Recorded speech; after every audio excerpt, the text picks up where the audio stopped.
Okay, in this lecture, we will discuss another method for finding the area under the curve, which is the Simpson method.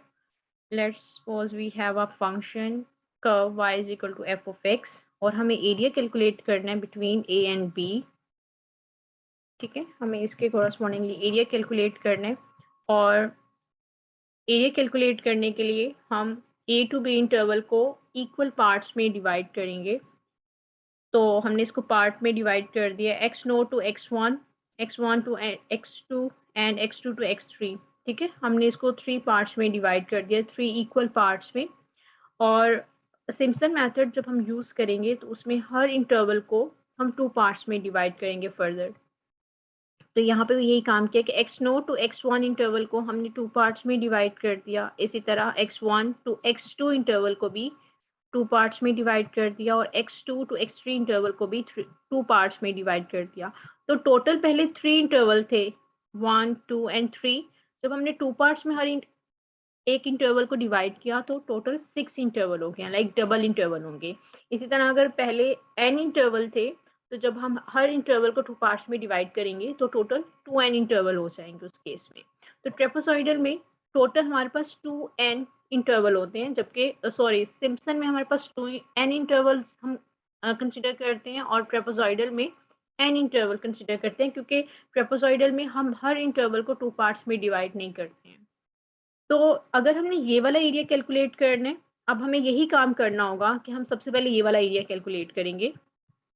और यही area जब हमने trapezoidal के through find out किया था, उस case में बाय यूजिंग इंटरपोलेशन मेथड, तो हमने x0 टू x1 सिर्फ 2 डेटा पॉइंट्स उस केस में यूज हो रहे थे. लेकिन सिम्पसन के मेथड में क्योंकि एक पॉइंट हमने खुद से ऐड किए, तो हर एक हम 2 पार्ट्स में डिवाइड करें तो टोटल 3 पॉइंट्स इस एरिया को evaluate करने में यूज होंगे. x0, this point will be x1 and this point will be x2. तो ये 3 पॉइंट्स यूज होंगे, जबकि ट्रेपेजॉइडल के थ्रू जब ये एरिया कैलकुलेट कर रहे थे तो सिर्फ x0 और x1 पॉइंट यूज हो रहे थे. ठीक है, तो हम इस एरिया को evaluate कर सकते हैं. तो x0 टू x2 अब हम इसको इंटीग्रेट करेंगे क्योंकि this point is x2. x0 to x2 f of x dx by using interpolation method हम f of x को रिप्लेस करेंगे p of x से.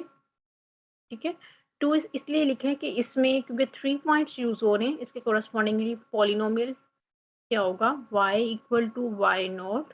ये basically Newton forward interpolation formula है. y नॉट प्लस हम p use करते हैं, लेकिन ऑलरेडी यहाँ पे यूज किया हुआ है तो हम t यूज कर देते हैं. t del y naught plus t minus 1 divided by 2 factorial and del square y naught. ये फॉर्मूला हम यहाँ तक की एवेल्युएट करेंगे क्योंकि 3 डेटा पॉइंट्स गिवन है, x नॉट, x1, x2 के कोरस्पॉन्डिंगली ये फॉर्मूला होगा. ठीक है, तो अब हम यही काम करेंगे कि p2x को हम रिप्लेस कर देंगे इससे. तो इससे बेसिकली हमें क्या फ़ायदा होगा कि अगर हमारे पास जितने ज़्यादा डेटा पॉइंट्स इन्वॉल्व होंगे, उसके कोरस्पॉन्डिंगली जितनी ज़्यादा टर्म्स एवेल्युएट होती जाएंगी, उतनी ज़्यादा एक्यूरेसी आएगी, एरर रिडक्शन होता जाएगा. ठीक है, तो इस केस में हमने इसको रिप्लेस कर दिया. अब फिर से वही प्रॉब्लम है कि ये सारा जो भी एक्सप्रेशन है ये in terms of t given है और हम इंटीग्रेट कर रहे हैं विद रिस्पेक्ट टू एक्स. हमें एक्स को टी में चेंज करना होगा ताकि हम इसको इंटीग्रेट कर सकें. और where t is x minus x naught over h, तो सबसे पहले हम इसको in terms of x replace कर देंगे, सेपरेट कर लेते हैं क्योंकि हमें इसको in terms of t evaluate करना है. तो d x equal to h time d of t. अब हमें लिमिट्स को भी in terms of t evaluate करना है, तो इसको भी हम चेंज कर देंगे. तो when x approaches to x naught, t approaches to 0. यहाँ पे अगर x को x नॉट से रिप्लेस कर देंगे तो ये cancel out, t approaches to 0. And when x approaches to x2, t approaches to 2. हम कर सकते हैं कि अगर हम x को x2 से रिप्लेस करें और x2 की जगह हम क्या लिख सकते हैं, x नॉट प्लस 2h इसकी इक्वल है. ठीक है, क्योंकि अगर ये x नॉट पॉइंट है और अगर हम x नोड में h ऐड करें तो वी गेट x1 पॉइंट, और x1 में फर्दर h ऐड करें तो x2 पॉइंट आ जाएगा। ठीक है, तो अगर हम x नोड प्लस 2h करेंगे तो x2 पॉइंट आएगा। तो इसको हम रिप्लेस कर देंगे x2 को x naught plus 2h, and x naught plus 2h is equal to x naught plus th।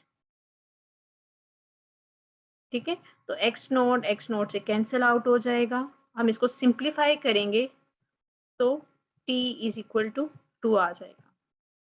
ठीक है, तो यहाँ से हमने एवेल्युएट कर लिया, x से हमने t की टर्म्स को एवेल्युएट कर लिया। अब ये हम फॉर्मूला में सब्स्टिट्यूट कर देंगे। इस फॉर्मूला में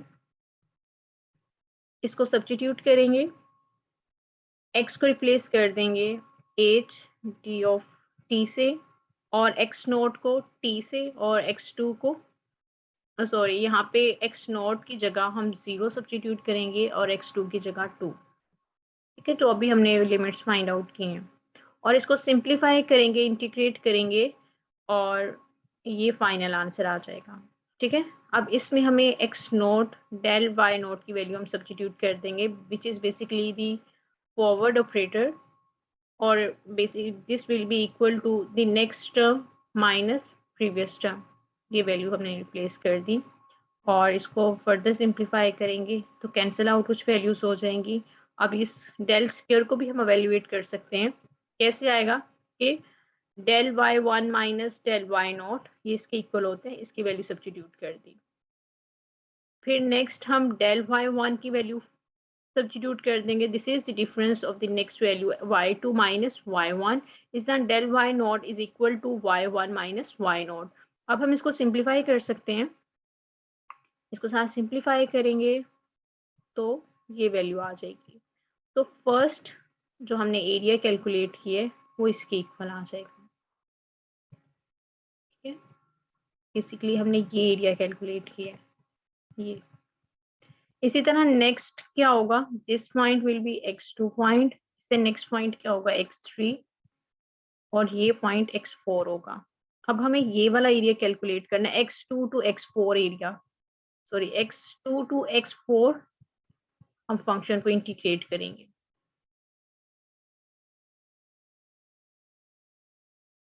ठीक है, x2 टू x4 हम इंटीग्रेट करेंगे तो ये वैल्यू हम एवेल्युएट कर सकते हैं इजीली उसी पैटर्न से। इसी तरह से अगर x2n तक हमने कंसिडर किया तो x2n माइनस 2 टू x2n, क्योंकि हम x2 to x4 even consider कर रहे हैं तो इसके कॉरस्पॉन्डिंगली ये वैल्यू आ जाएगी। क्योंकि यहाँ पे y2 है तो y2 को इवन नंबर के लिए हम 2n माइनस 2 यूज करेंगे, प्लस ये और टर्म है तो और टर्म के लिए 2n माइनस 1 यूज करेंगे, और इवन टर्म के लिए हम 2n यूज करेंगे। ठीक है, क्योंकि ये भी इवन टर्म है, ये भी इवन टर्म है, दिस टर्म इज 4 और ये 2 है, तो इसमें से हमें 2 को माइनस करना पड़ेगा। तो फाइनली हमें सारे रेक्टेंगल्स का ये सारा एरिया कैलकुलेट करने के बाद इन सब को हमें एड अप करना होगा to get the whole area. तो इन सबको ऐड कर देंगे। ठीक है, हमें x नोट टू x2n, क्योंकि सिम्पसन के केस में last value will be x2n, तो हमें ये सारा एरिया कैलकुलेट करने के लिए सबको ऐड अप करना होगा। हमने सारे इंटीग्रल को ऐड किया, वैल्यू सब्स्टिट्यूट की। ठीक है, तो हमारे पास ये एक्सप्रेशन आया कि यहाँ पे जो और टर्म्स हैं उन सबके साथ 4 मल्टीप्लाई हो रहा है, 4 कॉमन आ रहा है, और जितनी भी इवन टर्म्स हैं वहां से 2 कॉमन आ रहा है। तो ये हमने एक सीक्वेंस बना लिया है। Basically this formula is the Simpson formula, और इस फॉर्मूला में एक सीक्वेंस है कि फर्स्ट और last term as it is एक ही दफा लिखनी है, प्लस 4 टाइम्स जितनी भी और टर्म होंगी उसके साथ 4 मल्टीप्लाई होगा, और जितनी भी इवन टर्म्स होगी उसके साथ 2 मल्टीप्लाई होगा। इसको हम सिंप्लीफाई करके भी देख सकते हैं। ओके, अब एक एग्जांपल सॉल्व करते हैं जिसमें हम सिम्पसन के थ्रू एरिया कैलकुलेट करेंगे। ठीक है, approximate the integral this integral with step size 0.5, 0.25 and age 0.1, 0.125, for which the exact value is this, find the upper and lower bound. तो ये बेसिकली लास्ट जो हमने लेक्चर में ट्रेपेजॉइडल के केस में हमने एग्जांपल कंसीडर की थी, वही एग्जांपल है, लेकिन अब हमने सिम्पसन के थ्रू इसको सॉल्व करना है। ठीक है, अब यहाँ पे जो एज है वो 0.5 से कंसिडर किए, स्टार्ट किए, 1 से नहीं किया, जबकि ट्रेपेजॉइडल के थ्रू जब हमने इस क्वेश्चन को सॉल्व किया था तो एज को 1 से कंसिडर किया था। बेसिकली जब हम सिम्पसन रूल यूज करते हैं तो उसमें नंबर ऑफ इंटरवल्स इवन होते हैं, क्योंकि हर इंटरवल को हम 2 पार्ट्स में डिवाइड कर रहे होते हैं। तो अगर हम एज 1 कंसिडर करेंगे तो 1 के correspondingly number of interval even नहीं आ रहे होंगे। ठीक है, यहाँ पे हम 2n यूज करते हैं, ट्रेपेजॉइडल के केस में n equal to b minus a over h करते हैं, लेकिन ये ट्रेपेजॉइडल सिम्पसन के केस में हर इंटरवल को 2 पार्ट्स में डिवाइड करते हैं, तो बेसिकली यहाँ पे formula 2n equal to b minus a over h होगा। तो यहाँ पे b की वैल्यू 1 की 1 है एंड a 0, अब b minus a over H, H is, अगर हम 1 कंसिडर करते हैं एच विच इज 1, और हमने अभी ये फाइंड आउट किया था कि ट्रेपेजॉइडल के केस में number of interval should be even, तो इसलिए हम 1 को कंसीडर नहीं कर सकते। तो हम स्टेप साइज 0.5 से कंसीडर करेंगे, क्योंकि 0.5 के correspondingly number of interval even आएंगे। इसी तरह अगर हम स्टेप साइज 0.25 कंसीडर करते हैं तो इसके कोरस्पॉन्डिंगली भी नंबर ऑफ इंटरवल्स इवन आएंगे, इसको हम चेक भी कर सकते हैं। तो when we consider h equal to 0.5 और 2n इज 2, तो यहाँ पे जब हमने नंबर ऑफ इंटरवल्स को फाइंड आउट किया विच इज 2, तो इवन नंबर ऑफ इंटरवल आ रहे हैं। तो अब हम बाकी इस क्वेश्चन को सॉल्व कर सकते हैं कि 2n इज 2, बस यहाँ पे हमने 2n n की जगह 2n यूज करना है, क्योंकि सिम्पसन में last term is x2n। F of x हमें गिवन है e raise to power minus x, ये क्वेश्चन में हमें गिवन है ये value, this value is f of x, this is a and this value will be b। अब सारी values हम फॉर्मूला के अकॉर्डिंगली फाइंड आउट कर लेंगे। तो x not is 0, basically this is our first value x not which is 0, और हमें x not to x2n, क्योंकि सिम्पसन के केस में लास्ट वैल्यू इज x2n और x2n हमें 1 गिवन है, और इसमें कितने, इसको कितने पार्ट्स में डिवाइड करेंगे उसके लिए हमें स्टेप साइज एज गिवन है विच इज 0.5। अब हम हर 2 वैल्यूज के बिटवीन स्टेप साइज जो कंसीडर करेंगे वो 0.5 करेंगे, तो 0 plus h is x1 which is 0.5, और 0.5 में हम 1 ऐड करेंगे, इक्वल पार्ट्स में डिवाइड करना तो कहीं यहाँ पे होगा। ठीक है, हम 0.5 ऐड करेंगे तो we get x1 value which is 0.5, और 0.5 में फर्दर 1 ऐड करेंगे, सॉरी 0.5 ऐड करेंगे, we get 1 which is x2n। तो ये 3 वैल्यू हमें एवेल्युएट करना पड़ेंगी, लेकिन क्योंकि फॉर्मूला में हमें फंक्शनल वैल्यूज चाहिए होती हैं, तो इसके कोरस्पॉन्डिंगली हम फंक्शनल वैल्यू कैलकुलेट कर लेंगे, y not, y1 and y2, and और y नॉट को हम f नॉट से भी रिप्लेस कर सकते हैं, this is the same value. ठीक है, इसको जगह हम f1 लिख सकते हैं और y2 की जगह हम f2 लिख सकते हैं। हमें y equal to f of x की वैल्यू गिवन है, उसको यूज करते हुए हम y नॉट x को रिप्लेस करेंगे 0 से, तो y नॉट आ जाएगा। इसी तरह इस फंक्शन में x को 1 सब्स्टिट्यूट करेंगे तो ये आंसर आ जाएगा। इस तरह से ये फाइंड आउट कर लेंगे। अब ये सारी वैल्यूज हम फॉर्मूला में सब्स्टिट्यूट कर देंगे। ठीक है, अब 3 वैल्यू के कोरस्पॉन्डिंगली हमारे पास 3 values x naught, x1 and x2, तो फर्स्ट और last value as it is, और ऑड वैल्यू के साथ 4 मल्टीप्लाई होगा, ये अभी हमने फॉर्मूला में एवेल्युएट किए, तो यही काम किए।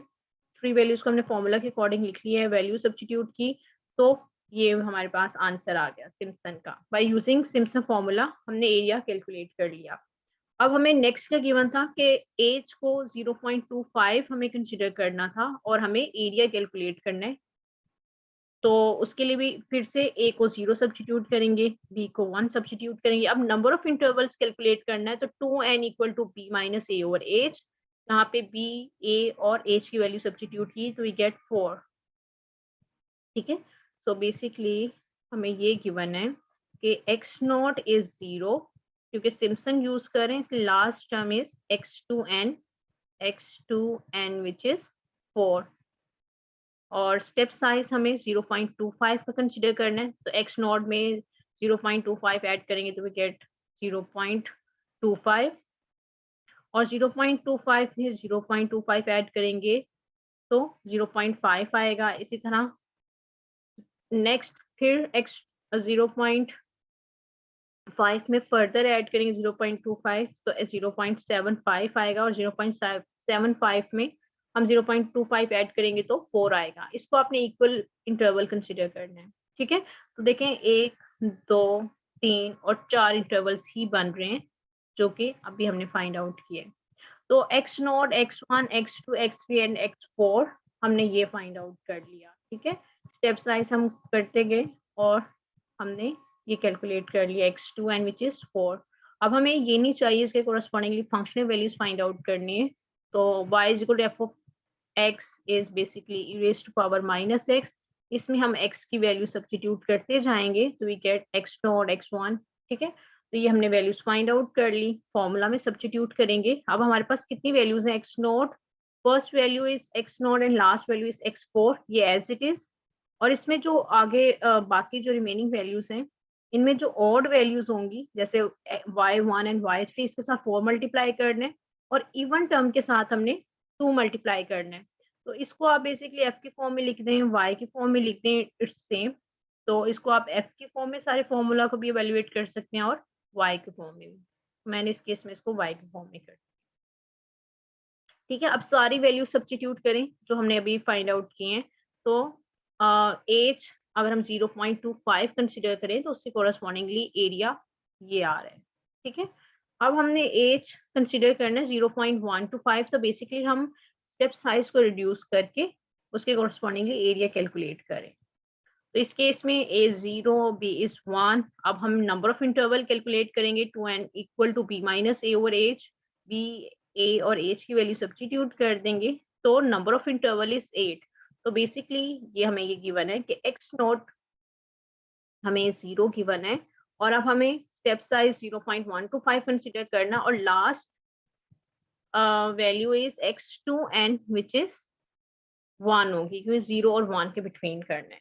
तो इसको जो इक्वल इंटरवल बनेंगे वो 8 बनेंगे, वो हम अभी चेक भी कर सकते हैं। देखेंगे एक्स नॉट फर्स्ट वैल्यू, फिर हमने एच ऐड किया तो वी गेट x1, फिर x2, फिर x3। तो देखें ये कितने इंटरवल बन रहे हैं, एक्स नॉट टू x1 एक इंटरवल, ये दूसरा इंटरवल, तीसरा इंटरवल, चौथा इंटरवल, 5 6 7 और ये देखें 8। तो नंबर ऑफ इंटरवल 8 यही हमने फाइंड आउट किया है, ठीक है।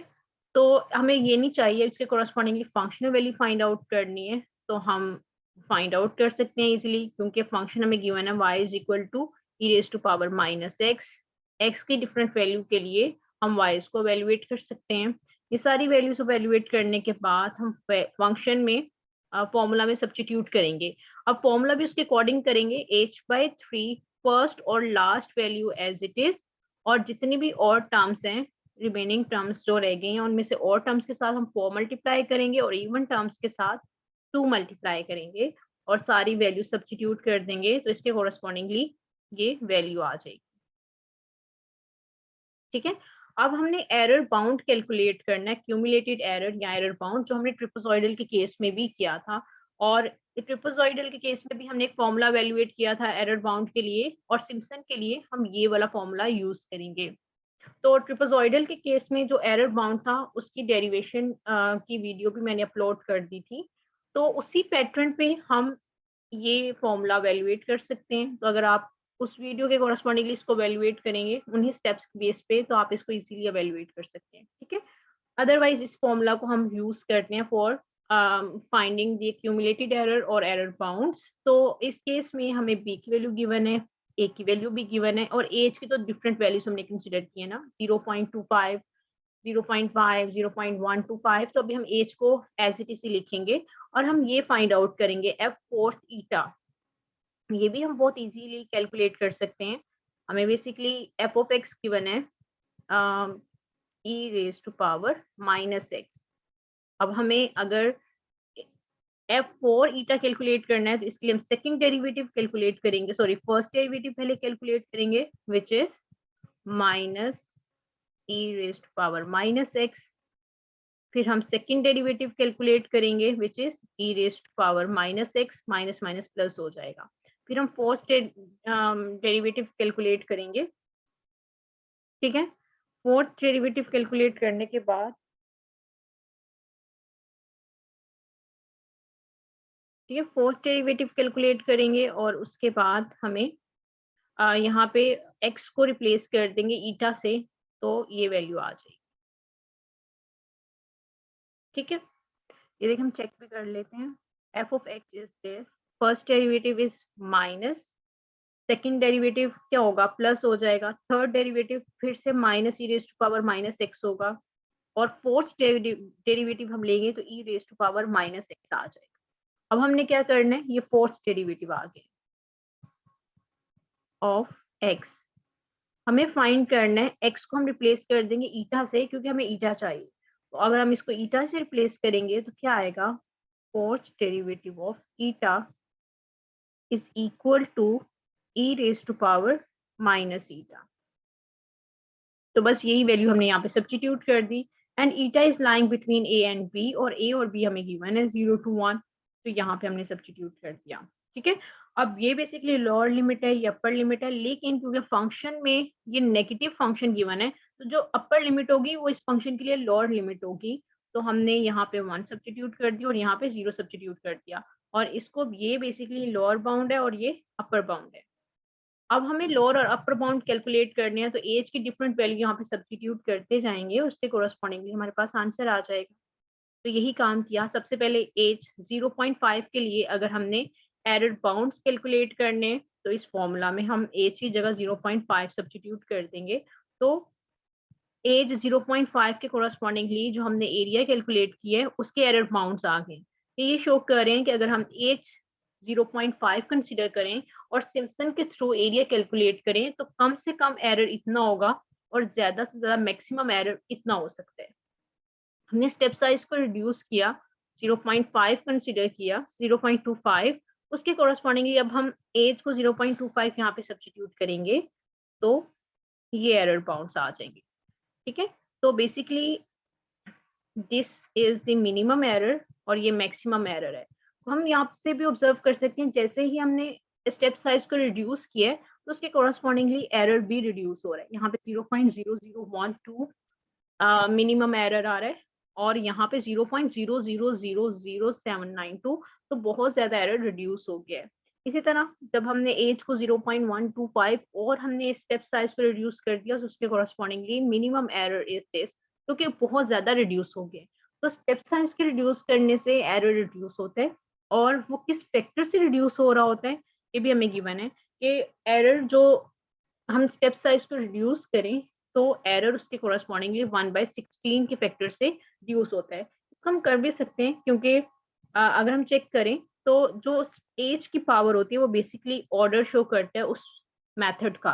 तो ट्रेपेजॉइडल के केस में एज स्क्वायर था, तो the order of the trapezoidal method is 2, लेकिन सिम्पसन के केस में एज की पावर 4 है, तो इट मींस दैट के the order of Simpson is 4। तो जितना ज्यादा ऑर्डर इंक्रीज करता है किसी भी मेथड का, जितना ज्यादा इंक्रीज होता है ऑर्डर, उसके कोरस्पॉन्डिंग उतनी ही उसकी एक्यूरेसी इंप्रूव होती है उस मेथड की।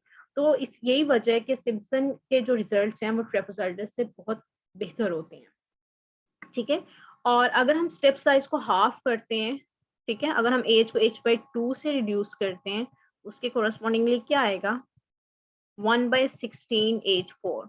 इसका मतलब ये है कि अगर हम स्टेप साइज को हाफ कर देते हैं तो जो एरर रिडक्शन है वो 1/16 के फैक्टर से होती है। बेसिकली यही बताया गया, ठीक है।